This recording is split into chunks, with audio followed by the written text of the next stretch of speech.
এমন একটি কিতাব যা আল্লাহ তাআলা নাজিল করেছিলেন জিব্রাইল আলাইহিসসালাতু ওয়াসসালামের দ্বারা নবী ঈসা আলাইহিসসালাতু ওয়াসসালামের উপর, কারণ তিনি যেন মানুষকে হেদায়েতের পথ দেখান।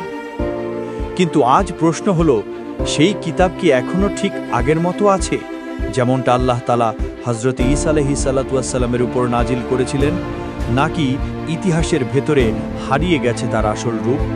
মোটামুটি আমরা সবাই তো জানি যে ইনজিল কিতাব পরিবর্তন হয়েছে, কিন্তু প্রশ্ন হলো, মানুষ যুগে যুগে ঠিক কতটা পরিবর্তন করেছে এবং কারা করেছে এসব পরিবর্তন, কেনই বা করেছে, তাদের উদ্দেশ্য কি? আসুন উন্মোচন করি ইনজিল পরিবর্তনের সেই ভয়ঙ্কর, সেই গোপন অধ্যায়। স্বাগত হিডেন স্টোরির আরেকটি নতুন ভিডিওতে। কথা বলছিলাম ইনজিল কিতাব নিয়ে। ইসলাম বলে ইনজিল হলো আল্লাহর পক্ষ থেকে নবী ঈসা আলাইহিসসালামকে প্রাপ্ত একটি হেদায়েত। এটি ছিল নির্দেশনা এবং নৈতিক শিক্ষা, নিরপেক্ষভাবে মানুষের পথ দেখানোর জন্য।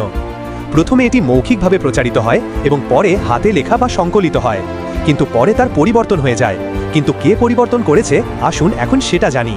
ইতিহাসে যেই লোকেরা টেক্সট বদলাতে বা ভিন্ন রূপে ইনজিলকে উপস্থাপন করতে পেরেছে, তার প্রধান শ্রেণী কয়েকটা। 1. Handcrafted scribes, লিখনাতকারীরা।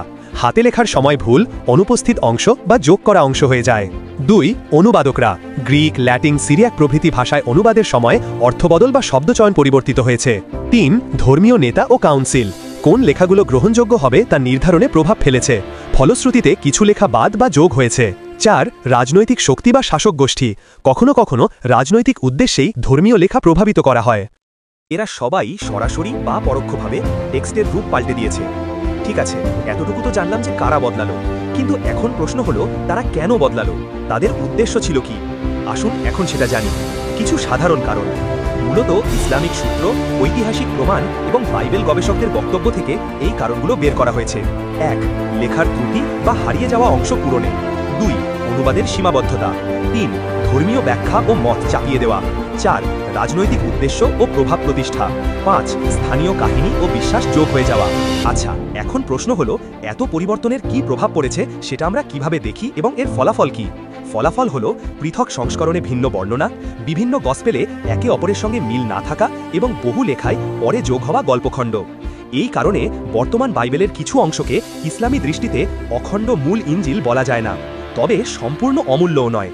অনেক নৈতিক শিক্ষা, নৈতিক উপদেশ এবং কিছু মৌলিক বাণী বহু মানুষকে অনুপ্রাণিত করেছে, যার ফলে এখনও খ্রিস্টান ধর্ম টিকে আছে।